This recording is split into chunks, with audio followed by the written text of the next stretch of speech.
할렐루야. 에베소서 3장 14절에서 19절에 있는 말씀을 바탕으로 해서 혼적인 질병 치유 방법에 대해서 말씀을 기록하겠습니다. 여기 한 집사님이 있습니다. 이분의 소원 두 가지가 있습니다. 그 한 가지는 남편이 구원되는 것이고 또 한 가지는 남편이 술을 끊는 것입니다. 그 두 가지를 위해서 오랫동안 기도했고 주변 사람에게 기도 부탁도 하고 함께 기도도 해왔습니다. 그런데 남편이 술을 먹고 들어오면은 가만히 있는 게 아니라 주먹질을 하고 또 이것이 상습적이라는 데 문제가 있었어요. 그리고 교회를 나가려고 하면은 못 나가게끔 핍박을 합니다. 그런데 어느 날 남편으로부터 전화가 왔어요. 내가 오늘 회식이 있으니까 좀 늦게 들어갈 겁니다. 그래서 그 전화를 받고 나서 옳다 잘 됐다. 남편도 이제 늦게 들어온다 그랬으니까 내가 오늘 부흥회나 참석하자. 그래서는 교회로 달려갔습니다. 그런데 그 남편이 회식이 일찍 끝나버린 거예요. 그래서 집에 들어오니까 아내가 없어요. 애들한테 야 엄마 어디 갔냐 그랬더니 엄마 교회 가셨어요. 뭐야 이 옆에 내가 교회 가지 말했더니 교회 갔어? 내가 오늘 가만두나 보자. 그러고서는 교회를 찾아갔습니다. 근데 마침 설교가 끝나고 통상 합식기도 시간이라 전부 대부분 여자들이 앉아가지고 고개를 숙이고 몸을 흔들면서 기도를 하고 있는데 뒤에서 보면은 파마한 모습이 다 비슷해요. 이 여자가 저작고 저자가 이렇게 자기 부인을 찾으니까 어디는 찾을 수가 없어요. 근데 가만히 살펴보니까 저쪽 있는데 보니까 부인하고 똑같은 사람이 있어요. 쫓아가서 그냥 머리채를 딱 잡고서는 너 나와. 이 여자는 이제 끌고 나왔습니다. 나와가지고 그냥 발로 차고 막 주먹으로 때리고 이제 막 그렇게 이제 막 복형을 하는데 이 여자가 매를 맞으면서 그냥 깜짝 놀라갖고서 그냥 갑자기 기도하는데 누가 머리채를 잡고 끌고 나가봐요. 이거 얼마나 놀라겠습니까? 그러고 나가서는 막 두들 패니까 너무너무 놀란 거예요. 사람 살려! 하고서 막 소리를 치는데 가만히 보니까 자기 부인 목소리가 아닌 거예요. 이게. 그래서 이제 때리다가 가만뒀더니 이 여자가 머리를 딱 들었는데 보니까 웬 남자가 와가지고 자기를 때리고 있으니까 너무 놀라버렸어요. 당신 누구냐고 하는 순간에 가만히 보니까 친구 남편이에요. 그동안에 남편 술 끊게 해달라고 구원시켜달라고 친구가 부탁을 해가지고서는 사진을 보여주고 그래가지고 남편 놓고 기도를 많이 했기 때문에 딱 보니까 그 남자예요. 근데 이 사람은 경찰서장 부인이거든요. 너 오늘 잘 걸렸다. 잘 걸렸다. 이제 그 경찰서장 부인이 지혜를 짜내는 거예요. 내가 지금 누군지 아냐 당신. 내가 경찰서장 부인이다. 지금 기도하고 있는 나를 지금 머리 딱 끌고 데려와서 나를 때렸는데 당신 내가 폭행죄로 감옥 보낼 수 있어. 그런데 이번 주일부터 교회 나온다고 약속하면은 내가 용서해주고 그렇지 않는다면은 당신 감옥 보낼 거라고. 어떻게 지금 약속하라고. 그랬더니 아이고 사모님 잘못했다고. 제가 잘못했습니다. 이번 주일부터 교회 나오겠습니다. 교회 나왔겠습니다. 그래가지고는 결국 집사님의 기도가 응답돼가지고 교회 나오게 되고 술도 끊게 되고 신앙생활을 잘하고 있다 하는 말이 있습니다. 우리가 하나님 안에서 이 영적으로 그리고 육적으로 또 혼적으로 환경적으로 있는 질병들을 치유받아야 됩니다. 그런데 이 치유받는 게 그렇게 쉬운 게 아니에요. 지금 여기서 제가 제시하는 영, 혼, 육, 환경의 질병들은 누구나 다 이해할 수 있으면 맞아 그런 질병들이 있는 거야. 근데 저걸 어떻게 치유한다는 거예요. 그래서 제가 여기서 몇 가지의 그 방법을 제시한다 하더라도 그 방법 하나하나가 적용돼 가지고 정말 그 영혼이 잘 되고 육체에 있는 질병들이 치유가 되고 그다음에 환경이 정말 복받는 환경이 되고 그리고 가정과 이 교회가 사랑으로 하나 되고 화합하고 서로 우애해주고 이래가면서 발전돼 간다는 것은 쉬운 일은 아니에요. 왜냐하면은 에베소서 2장 2절에 보니까 마귀가 공중권세를 잡고 있고 그리고 히브리서 2장 14절에 사망 세력을 잡고 있고 할 수만 있으면은 사람들을 앉혀가지고 또 신앙을 믿음을 약하게 만들어가지고 지옥으로 끌고 가려는 그 전력을 가지고 끊임없이 공격을 해야 되기 때문에 그 싸움에서, 그 영적 전쟁, 영적 전투에서 우리가 이길 수 있는 방법은 전신갑주를 입고 말씀과 기도로 무장하고 성령이 역사하는 가운데 하나님이 함께 하셔서 그래서 승리하고 나갈 수가 있게 되는 것입니다. 물론 하나님 안에 있게 되면 합력해 손을 이루면서 반드시 승리하게 돼 있어요. 그대로 망하는 사람이 없습니다. 하나님께서 일으켜 주시고 앞으로 달려가게 하시고 치유시켜 주시고 새롭게 영혼을 소생시키시고 달려가게 되는 거죠. 그러나 그 과정이 상당한 시련과 고통이 따르게 되고 인내심을 요구하게 되고 더 하나님께로 가까이 가서 항상 이 교회는 하나님 편이 돼야 돼. 하나님 편. 하나님이 너희 편이 되려고 하는 것을 강구하지 말고 내가 먼저 하나님 편이 돼야 돼. 그래서 이 교회가 하나님 편이 돼야 되고 그 다음에 우리 성도들이 하나님 편이 돼야 되고 또 성도 한 사람 한 사람이 이 교회에서는 또 주의 종의 편이 돼야 되고 주의 종도 한 사람 한 사람은 또 성도 편이 돼야 돼요. 그래야지 마귀가 틈타지 못하는데 거기서 서로 분리하고 특히 당짓는 거 이거 아주 안 좋습니다. 수근수근하고 막 여기저기 막 전화 걸어대고 막 이러면서 그 자기 편을 만들려고 노력하는 거 이건요 굉장히 위험한 거예요. 그 이단들이나 하는 짓이야 그게. 그래서 우리가 내려놔야 돼. 다 내려놓고서는 이제는 사람 바라보지 말고 세상 바라보지 말고 늘 하나님 편이 되려고 노력해야 돼요. 하나님 편이 되려고 노력하고 우리 주의 종들은 성도 편이 되려고 노력해야 되고 성도들은 주의 종 편이 되려고 해요. 왜냐하면 주의 종들은 목숨을 걸고서 지금 여러분들 신앙을 발전시키려고 노력하는 사람들인데 왜 공격을 해야 됩니까? 항상 존경하고 따라주고 보호하고 보호해야 돼. 누가 우리 목사님을 누가 우리 전사님을 이러면서 자꾸 보호하려고 그래야 돼. 그러면 또 우리 목사님이나 전사들도 누가 우리 성도를 누가 우리 집사님을 이러면서 마귀의 공격을 막아주는 서로 이렇게 해줘야지 그 집안이 되는 집안이거든요. 그죠?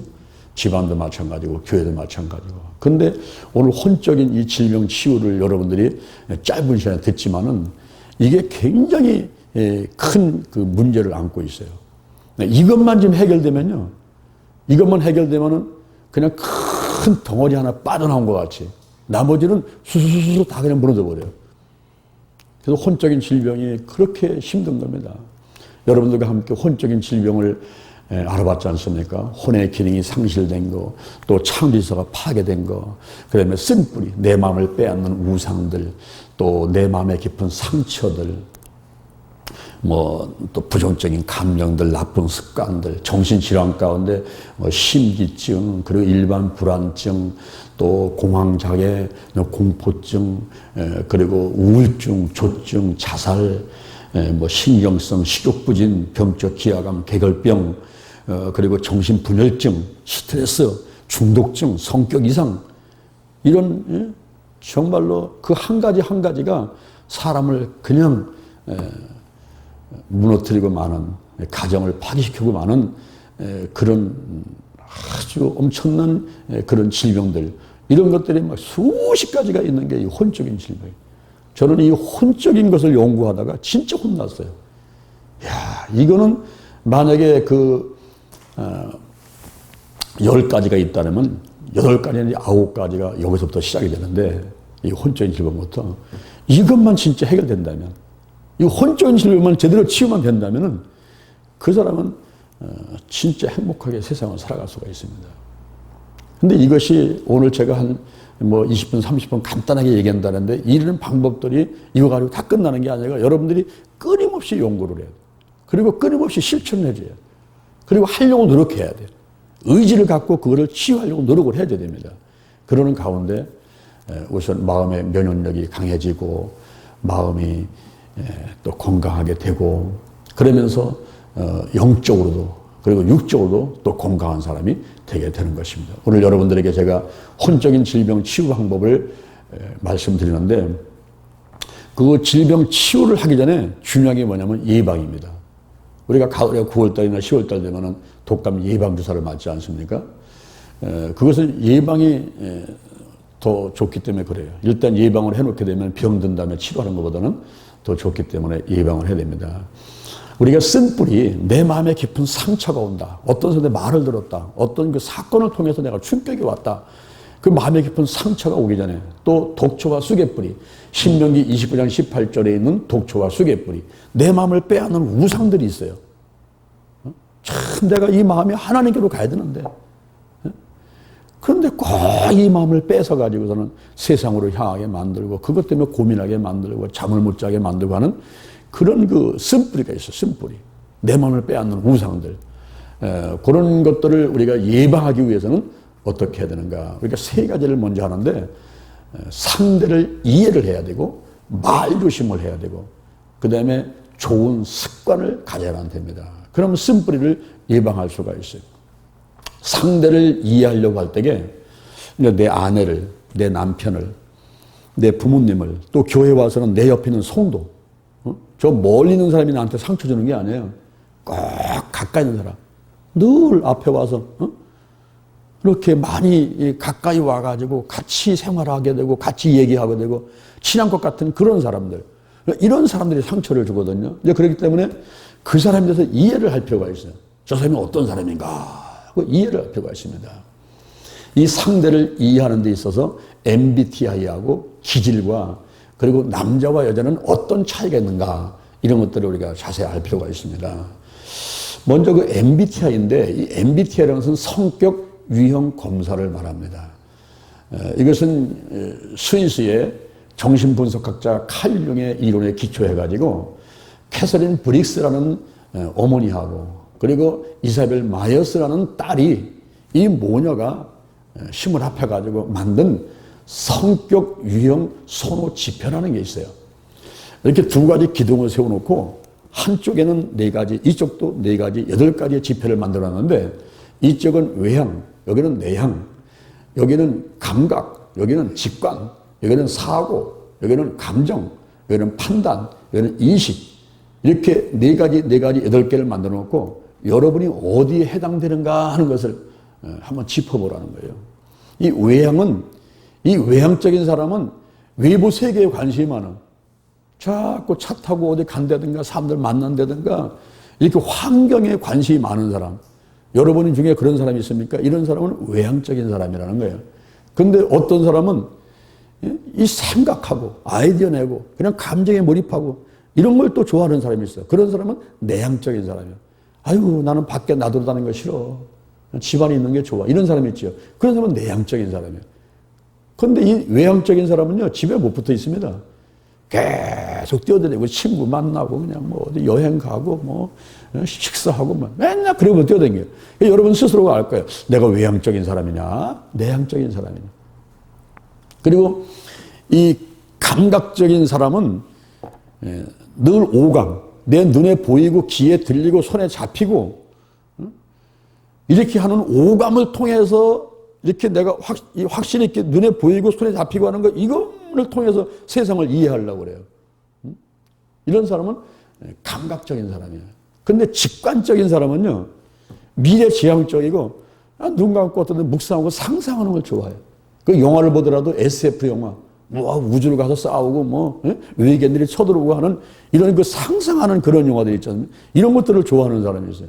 그런 사람은 직관적인 사람이고 이 신앙생활을 하더라도 이 직관적인 사람은 은사가 많아요. 은사가. 그런데 이 감각적인 사람은 합리적이고 내 눈으로 봐야 돼. 도마같이 내 손가락으로 내가 손가 찍어봐야 한다. 내가 내 손으로 내가 옆구리에 집어넣어봐야 한다. 이런 사람은 감각적인 사람이에요. 여러분은 어떤 사람입니까? 그 다음에 사고가 있고 감정이 있는데 사고는 아주 객관적이고 논리적이야. 딱딱 1 플러스 1은 2야. 이거 틀리면 안 됩니다.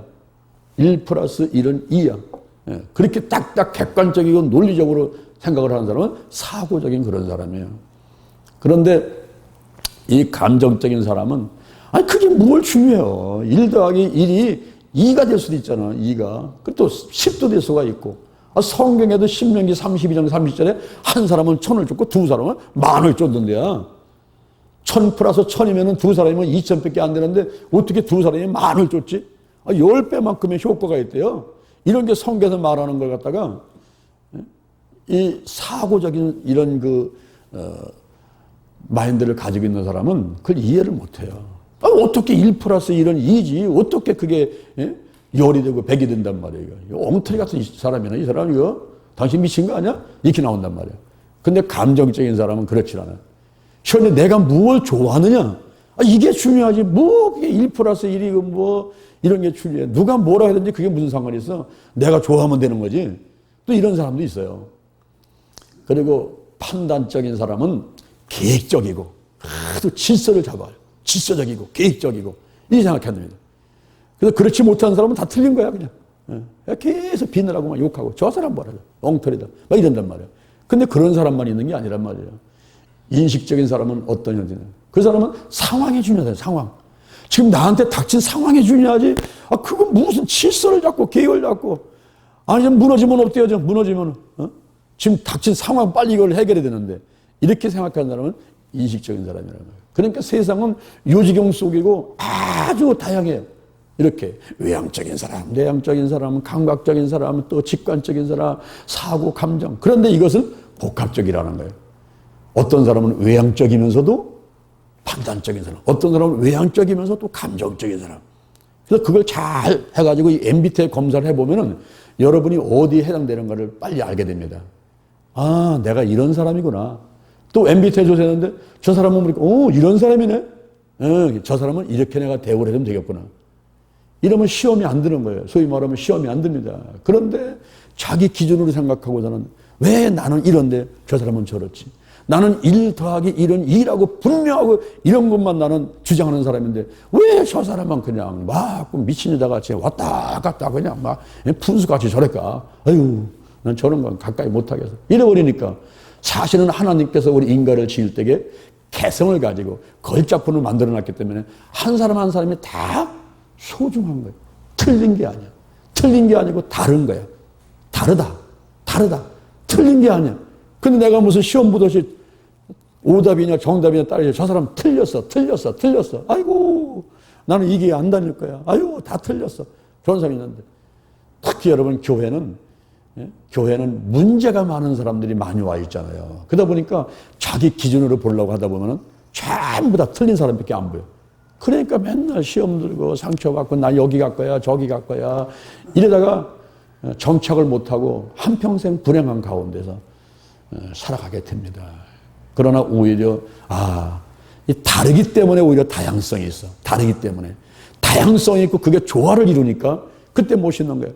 오케스트라도 보세요. 오케스트라가 한 사람이 지휘를 할 때에 거기에 막 바이올린 키고 뭐 드럼을 치고 뭐 피아노 치고 이게 다 같이 합해가지고 화음을 낼 때 그때 아름답지 않습니까, 여러분?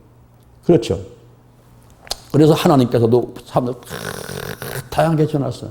아마 70억 인구면 70억의 다양함이 있을 겁니다. 우리나라 5천만이면 5천만의 다양함이 있어요. 그걸 알아야 돼요. 틀린 게 아니구나. 다르구나. 그래서 아름답구나. 응? 할렐루야. 그 다음에 기질이라는 게 있어요. 기질. 이 기질이 뭐냐면은 2400년 전에 히포크라테스가 그 이론을 세웠는데 기질은 부모로부터 물려받은 그 특성들의 배합이에요. 부모로부터 물려받은 특성이 있어. 기질이 있어. 그래서 히포크라테스가 말하기를 다혈질적인 사람이 있다. 담즙질이 있다. 그리고 우울질이 있다. 또 점액질이 있다. 이렇게 말했습니다. 다혈질적인 사람은 뭐냐면 외향적이요. 카리스마가 있어. 그런데 단점이 있어. 무절제해.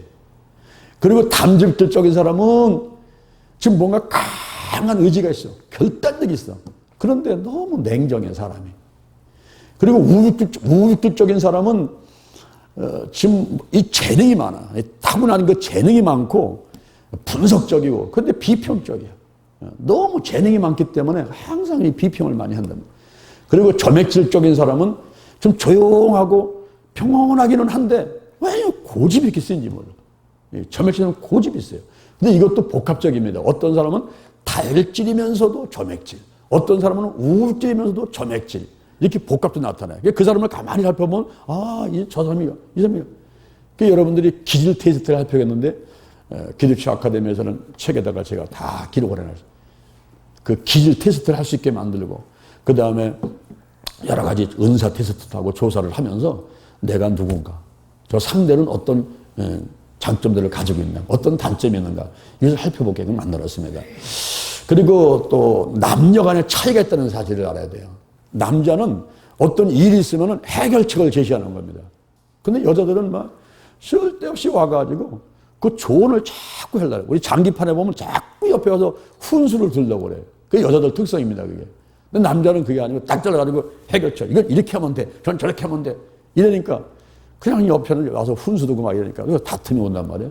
신호가 틀려요. 남자고 여자가 신호가 틀립니다. 그리고 또 남자는 뭐냐면 어떤 일이 있으면요, 문제가 생기면요, 그거 안고 동굴로 들어갑니다. 동굴로 들어간 데는 뭐냐면 말을 안 해. 3일, 일주일, 열흘, 보름 말을 안 합니다.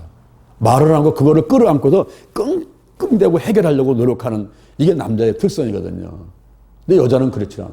계속 나오라는 나와가지고 자꾸 얘기하자고.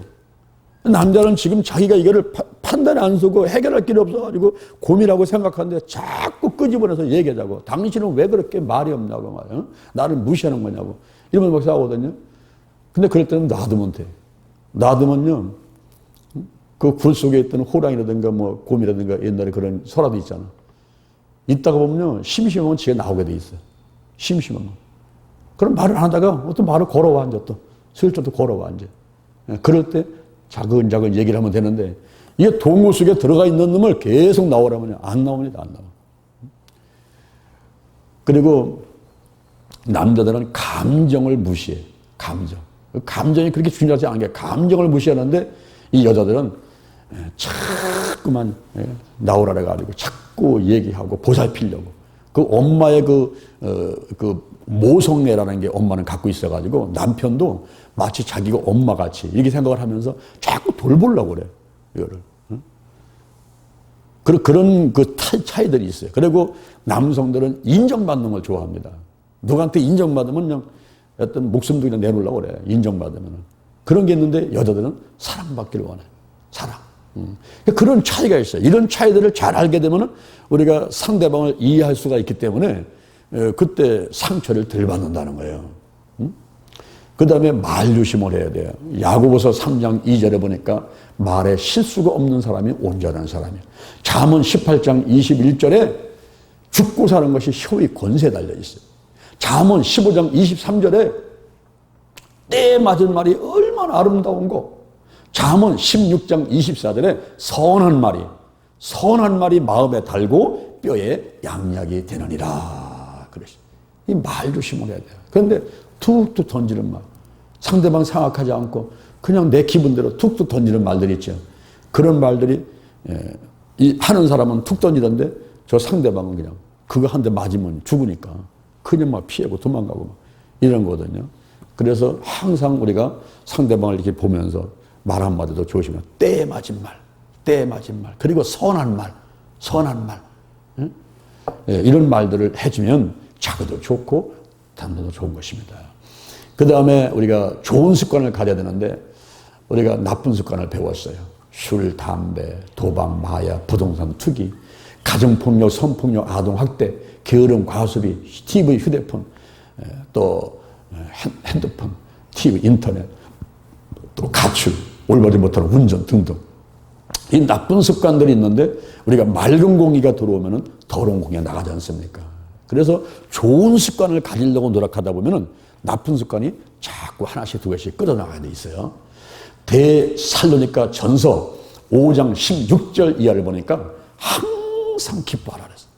우리가 항상 기뻐하는 습관을 가지면 근심 걱정이 떠나가고 그리고 다른 나쁜 습관들이 물러나가는 거예요. 항상 기뻐해야 돼요. 쉬지 말고 기도하라. 응답받을 때까지. 한 번, 두 번 기도하고 한 번, 두 번 하고 말지 말고. 어떤 사람은 용두삼이 껴긴 사람이 있어요. 처음에는 그냥 난리 피고 뭘 하다가 가보면 소로로로 해가서 포기해버리는 사람이 있어요. 그러지 말고 끝까지. 한 번 잡았다라면 3년, 한 번 잡았다라면 10년, 될 때까지 한번 나가겠다. 쉬지 말고 기도하라. 쉬지 말고. 그 다음에 범사에 감사하라. 이 범사에 감사하는 습관을 가져야 돼요. 여러분, 어떤 사람은 나는 볼 수만 있으면은 더 이상 바랄 게 없다는 사람이 있어요. 그죠?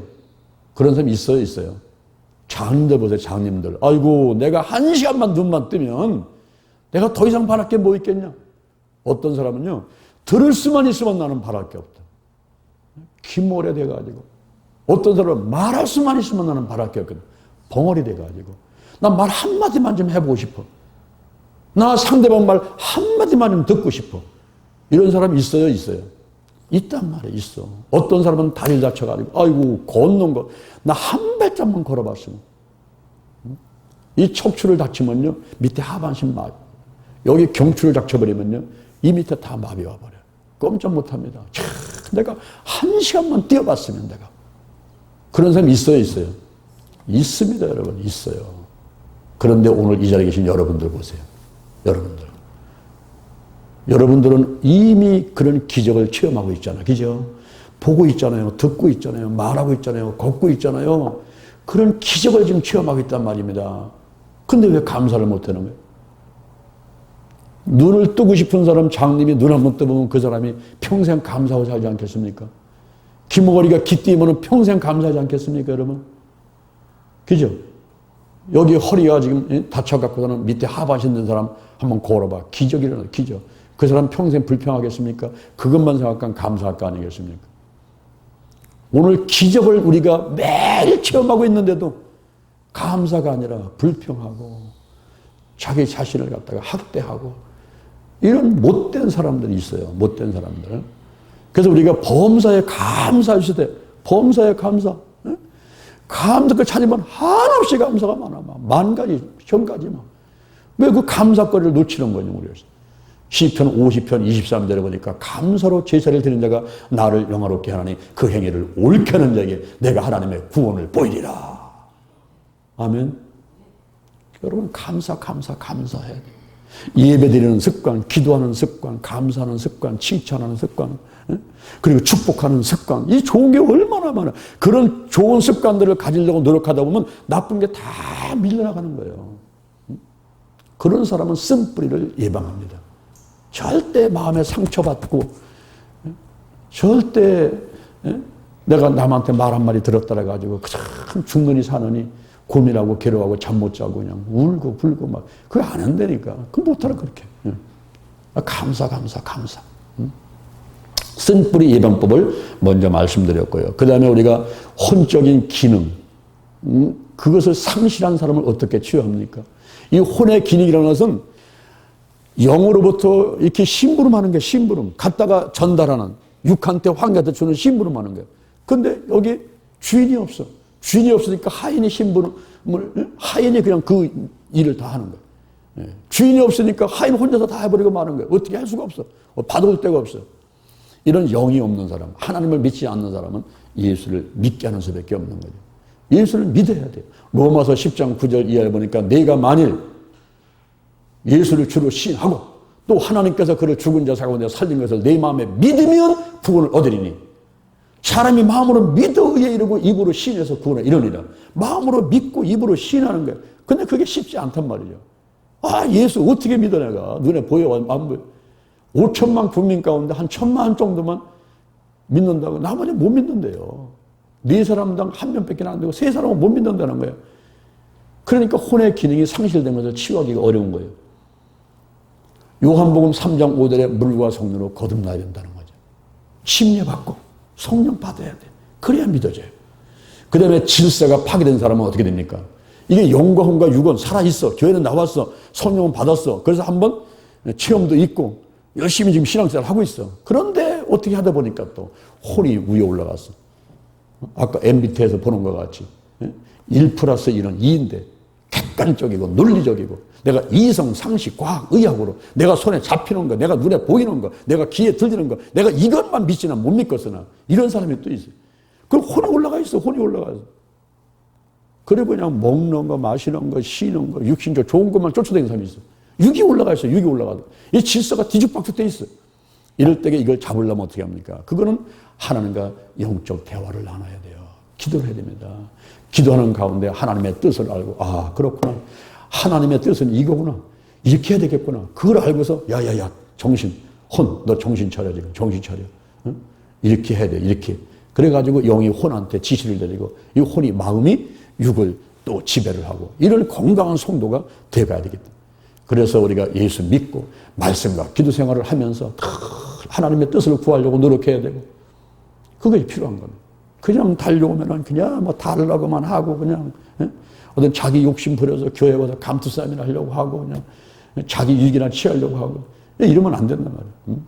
그러면 안 되고 어디나 하나님의 뜻이 무엇인지 그러면서 마지막 순간에는 나의 원대로 마옵시고 아버지 원대로 하옵소서.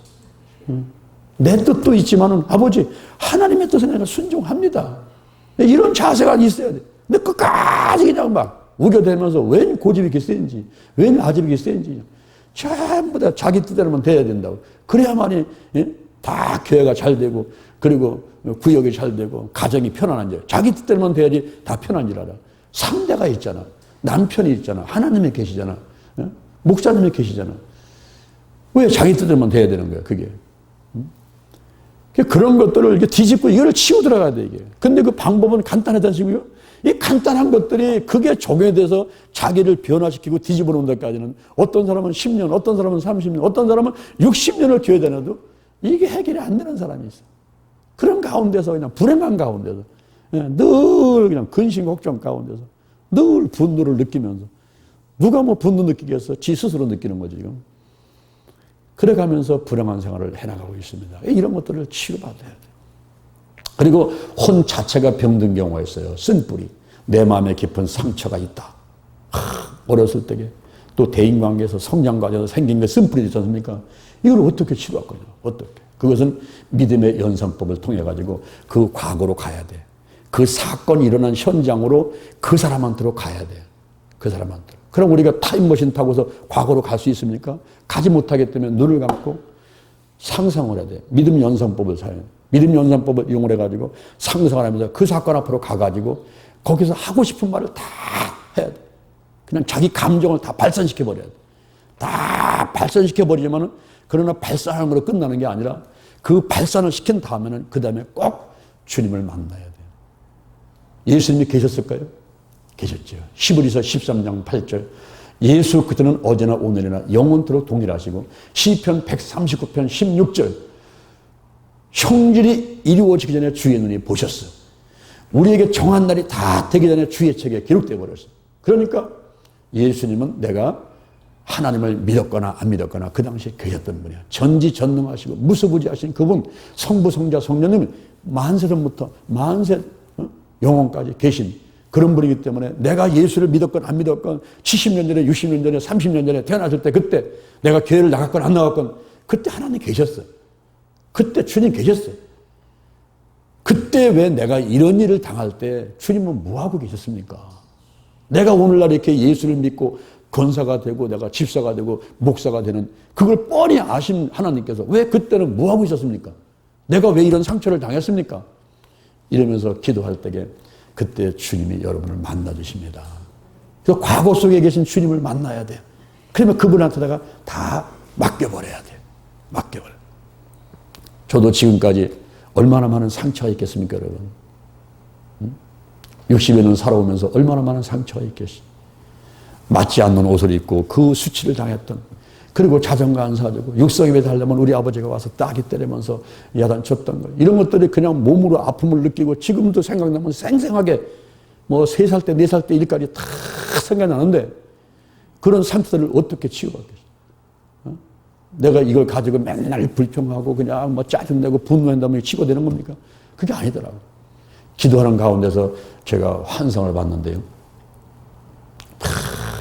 그런 모든 더러운 것들, 막 상처들을 놓고 막 기도를 하는 가운데 어떤 어른이 어린아이를 안고 있는 환상 하나 보이더라고요. 큰 어른이 어린아이를 안고서 도닥거리고 있는 거예요. 그때 제가 기도하면서 그 어린아이가 나고 그 어른이 예수님이라는 사실을 제가 깨닫게 됐어요. 아, 내가 그 당시에 예수를 믿지 않았지만은 지금 목사가 될 것을 아시는 주님께서 그 당시에 나를 안고서 이렇게 의뢰해주고 계셨구나. 내가 우리 아버지가, 우리 어머니가, 우리 형제들이 나를 의뢰하지 않았지만은 우리 주님이 나를 끌어안고 의뢰하고 계셨구나. 제가 그 사실을 깨달으면서 그 환상을 본 다음에 그 다음서부터는 그때의 일들을 생각해도 마음 가운데 분노가 일어나지 않고 사람이 미워지지 않더라고요. 주님이 함께 하셨는데, 내가 어떤 상황 가운데도 주님이 함께 하시면 다 극복하고 나갈 수 있는 것인데, 그분의 주님이 함께 하시면 나를 의뢰하고 계세요. 의뢰하고 계세요. 한번 어떤 청년이 전화가 왔어요. 목사님, 우리 어머니 좀 살려주세요. 왜 그래요? 우리 누나가 어머니를 너무 팹니다. 너무 때립니다. 왜 그래요? 저도 모르겠어요. 데려가 보라. 그래서 어머니하고 그 딸이 우리 교회를 찾아왔는데, 이분들하고 상담하려고 보니까 아이고 너무나 얘기가 많아. 그래서 제가 시간이 충분치 않으니까 집에 가셔가지고 라이프 스토리를 써갖고 오세요. 라이프 스토리. 평생 동안 있는 것 중에서 걸리는 것, 집중의 원리를 이용해가지고 가장 큰 것부터 몇 가지 한번 생각나는 거 써갖고 와보세요. 왜 지금 이 자매가 엄마를 때리는지, 왜 엄마는 이 자녀한테 맞아야 되는지, 뭐가 원인인지 한번 써갖고 와보세요. 나중에 A4 용지 몇 장씩 써갖고 왔는데, 어머니도 보니까 아이고 시집 와가지고 그 시어머니한테 당한 것보다 제가 쭉 써갖고 왔는데 참 문제가 많더라고. 그런데 이 딸이, 그 딸이 더 많아, 문제가. A4는 더 많이 써갖고 와서. 그 중에서 제가 3가지 뽑아냈어. 너는 이게 문제다. 다른 거 자질고 하는 건 치지 말고 요거 잡아. 하나, 둘, 셋. 그 첫 번째 뭐냐면은, 자기는 딸이잖아, 딸. 그런데 할아버지하고 할머니, 엄마, 아버지가 아들 낳기를 원했던 거예요. 아들 낳기를 원했는데 딸이 태어나버렸네. 그것 때문에 6살까지 남자 머리 하고, 남자 옷 입고, 그리고 나중에 자기 남동생 태어나자 구박만 받고 왕따 당했던 그런 것들이 상처가 돼 있더라고요. 그거 한 가지. 또 하나는 그냥 남동생이 태어나니까 남동생만 이뻐하고 그 아이한테 은팔찌를 채웠는데, 은팔찌가 뭐냐면은 집 잃어버리면 찾으라고 주소 찍어 놓은 거 있지 않습니까? 그 은팔찌를 채워준 거예요. 근데 그게 그렇게 부러웠다는 거예요. 나는 왜 안 채워주고 내 동생만 채워줄까? 그 다음에 초등학교 6학년 때 학교 갔다 오는데 동네 오빠가 덮치면서 성폭행을 날렸대. 이런 것들이 상처가 돼 있더라고.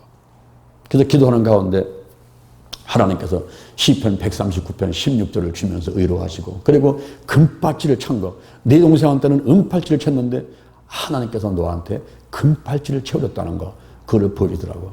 그리고 그 성폭행 당할 때에 뒤에서 할아버지가 쿵쿵 하고 기침하는 바람에 그 오빠가 도망갔다는데, 그 할아버지, 하나님께서 그 순간에 천사를 보내셔가지고 너를 구했다. 이렇게 하니까 이 아가씨가 그게 치료되면서 얼굴이 환해지고, 교회 와서 그냥 뭐 봉사한다고 그냥 뭐 꽃 사오고 뭐 사오고 막 뛰어다니는 치유가 되니까 그런 것을 볼 수가 있었어요. 우리가 이렇게 태아기 때부터 성장 과정에서 대인 관계 같은 데서 그 어떤 있는 그 상처들을 치유한다 할 때에 그 과거 사건이나 그 했던 말들을, 그게 없어지는 게 아니야. 그건 그대로 있는 거예요. 그 사건은 그대로 있고 그 사람이 한 말은 그대로 있어. 그런데 무엇이 치유가 되는 거냐면 나의 반응이 치유가 되는 거예요. 하나님께서 함께 하시고 내게 힘을 주시고 이길 수 있게끔 힘을 주셔서 그것을 내가 치유받는 거예요. 그렇기 때문에 현실 세계에서도 누가 얘기를 하게 되면은 거기에 그냥 이게 들어와 가지고 백혀가지고 쓰러지는 거예요. 이거는요, 결국 뭐냐면 나한테 문제가 있는 거야. 나한테. 내가 그릇을 키우고 내가 힘이 있어가지고 이길 수 있으면 괜찮은 거야. 그런데 내가 그릇이 밴댕이 소갈말이만 하고, 밴댕이 보셨습니까, 여러분? 밴댕이 눈에 보지 않는 배를 또 있습니까? 밴댕이 소갈머리 같은 그런 거 갖고 있으니까 계속 걸려, 그거는. 계속 걸리게 돼 있어요. 넘지를 못합니다. 그래서 결국은 내가 문제야, 내가. 항상 너나 잘하세요. 너부터 잘하세요. 내가 문제야, 내가. 내가 그릇을 키우고, 내가 힘이 있으면요, 내가 돈이 있으면요, 다 끌어안고, 아유, 너도 가져, 너도 가져. 얘가면서 다 끌어갈 수 있는 거예요. 그런데 항상 내가 부족하니까, 내가 문제 있으니까 거기에서 걸려서 넘어지게 되는 것입니다.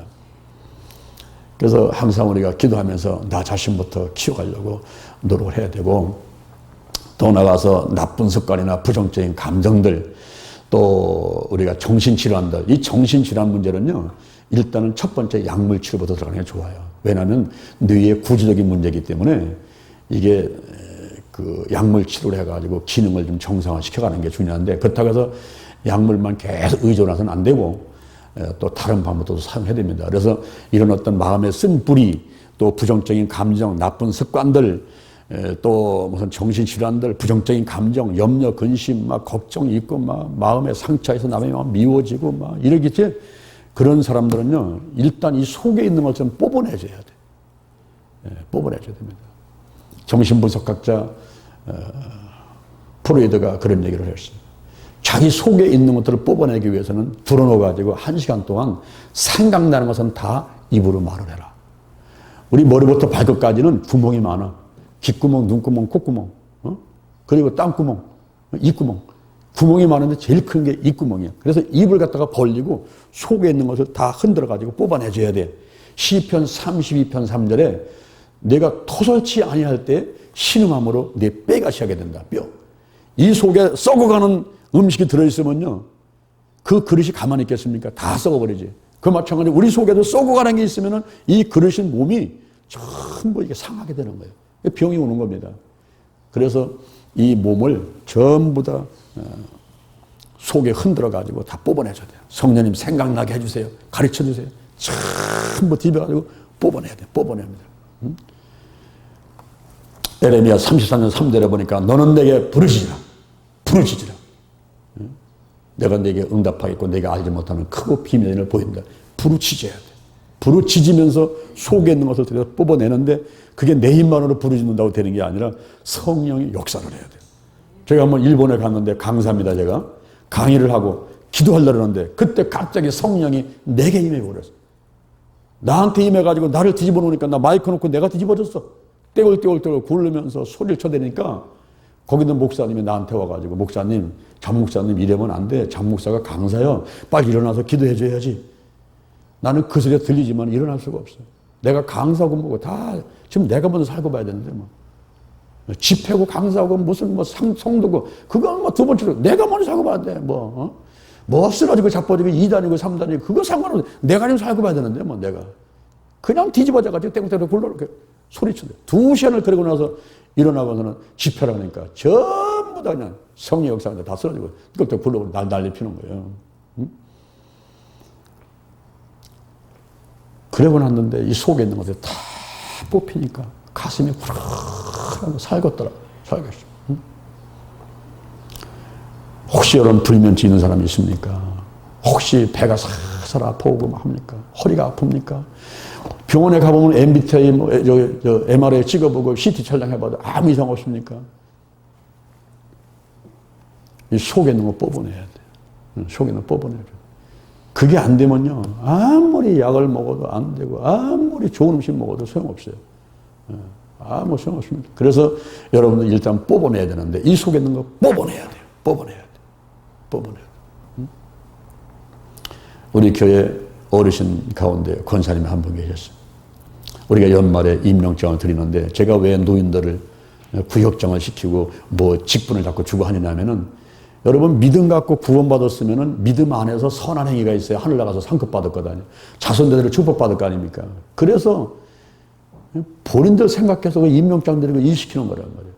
근데 이분이 임명장을 받다가 맨 나중 받게 됐거든. 그게 순서대로 어떻게 하다 보니까 직분대로 하다 보니까 권사님이 맨 나중에 노인인데 나중에 맡게 됐어. 이분이 삐진 거야, 그것 때문에. 그러니까 3개월 교회를 안 나오더라고. 그래서 권사님하고 성도들 데리고 신방을 갔거든요. 그 딸이 그냥 뭐 몸둘 바를 모르는 거, 아이고, 목사님의 어머니 때문에 여기까지 오셨습니까? 뭐. 과일을 막 깎아내더라고. 제가 과일을 찍어서 그 권사님한테 드리면서, 권사님, 이거 하나 드셔요. 그랬더니, 안 나가요! 아이고, 완전히 꼬부러졌어. 안 나가요! 그랬더니 뭐냐, 박 돌아서지만 쳐다보도 안 하고 그냥. 아이고, 내가 얼마나 무한합니까? 그때 성령님, 지금 어떻게 하면 되겠습니까? 우리 권사님이 단단히 삐지시는데 어떻게 하면 되겠습니까? 내 안에서 성령님께서 내가 잘못했다고 빌어라. 내가 뭘 잘못했어요? 빌어야 해결돼. 그래가지고 내가 가서 권사님 손을 잡고서는 제가 잘못했습니다. 권사님, 제가 잘못했습니다. 3번을 잘못했다 그랬더니만 그러면서 얼굴을 보니까 여기가 막 벌어지더라고요. 여기가 막 입꼬리가 벌어지는 거예요. 에? 그때 옆에 있던 권사님이 그 과일을 찍어다 갖다 드리면서 권사님 이거 잡수시고 이번 주일날 꼭 배워오실 거죠? 그랬더니 모기소란 말하게 이렇게 나오더라고 이제. 요게 정말 조금 벌어져 가는 거예요. 그래서 이제 거기서 얘기를 하고 기대드리고 왔는데 우리가 실버대학 졸업식을 목요일날 하고 주일날인데 주일날 오실 줄 알았어요. 근데 실버대학 졸업식을 11시에 하는데 9시에 오셨어. 9시에 이번에. 너무 놀라가지고 아이고 권사님 이렇게 일찍 오셨습니까? 반갑습니다. 막 끌어안고도 막 기도를 해드리니까 권사님이 나를 붙들더니 가슴에 푹 머리를 박는 거예요. 목사님 제가 잘못했습니다. 목사님이 뭔 잘못이 있으시다고 지 집에 와서 3번이나 잘못했다고 내게 얘기를 하는데 생각해보니까 제가 잘못됐고 목사님 오셨다 간 다음에 내가 하나님께 벌 받은 모양이에요. 물이 한 모금도 안 넘어가는데 3일을 꼬박 밥을 못 먹었대. 이러고 있던 내가 죽었구나 싶어가지고 이렇게 일찍 달려왔대. 내가 이 말은 내가 목사님한테 해야 되겠다. 그리고 내 가슴에 와가지고 제가 잘못했습니다. 여러분 이 속에 있는 게 나오는 거예요. 제가 잘못했습니다. 그래서요. 권사님 뭐 잘못하신 게 있냐고. 제가 잘못했더니 아유 아닙니다. 앞으로는 목사님 임종장 안 주셔도 좋고요. 맨 꼴찌도 괜찮고요. 제가 잘못했습니다. 이래가면서 용서를 구하더라고요. 그래서 제가 끌어안고서 다시 기도해드리고 했는데 실버대학 졸업식 끝난 다음에 한 식당에서 막 상다리가 휘어지게 음식을 차려줘가지고 갔는데 쭉 들어보면서 맛있게 드시라고 들어보니까 이 권사님 앞에다가 산더미에서 싸놨어 갖다가 전부 갖다 자기 앞에다 싸놨어 이렇게. 아니 저곳에도 다 드실려는가. 그리고 밥 먹고 가보니까 싹 없었어.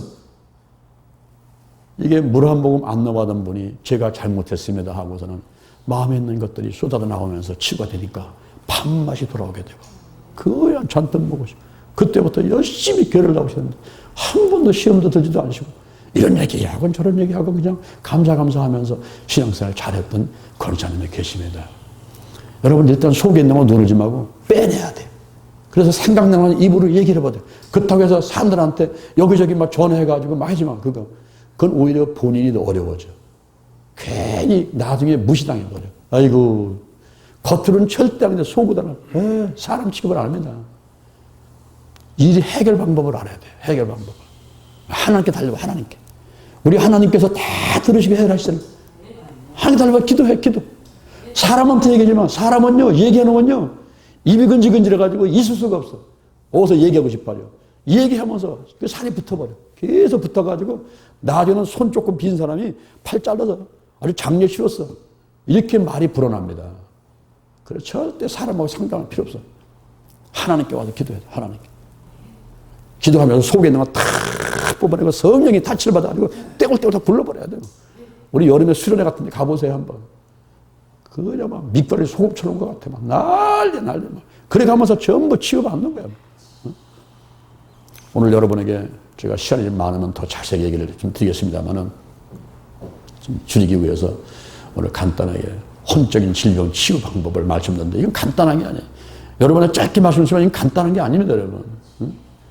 이거 한 가지 쓴뿌리 뭐 마음의 부정적인 감정, 나쁜 습관, 정신질환 이런 거 한 가지 처리하는 데까지 어쩌면 10년, 어쩌면 30년 올 수도 있고 어쩌면 1분도 안 걸릴 수도 있어.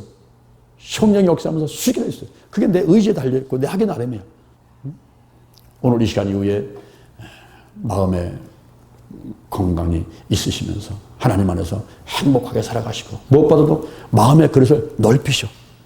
넓혀가지고 다 수용하고 이해하고 소화시켜버리고 그렇게 할 수 있는 사람이 돼야 돼요.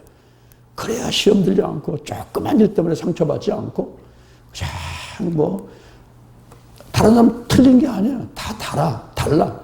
다른 거지 틀린 게 아니야. 사람들 무시할 필요 없어. 하나님의 거짓작품인데 왜 무시합니까? 다 사랑받을 존재들이 다 끌어안아야 돼. 할렐루야. 앞으로 더욱더 마음이 혼적으로 건강한 여러분 되기를 주님의 이름으로 축원을 드립니다. 하나님 아버지 감사합니다.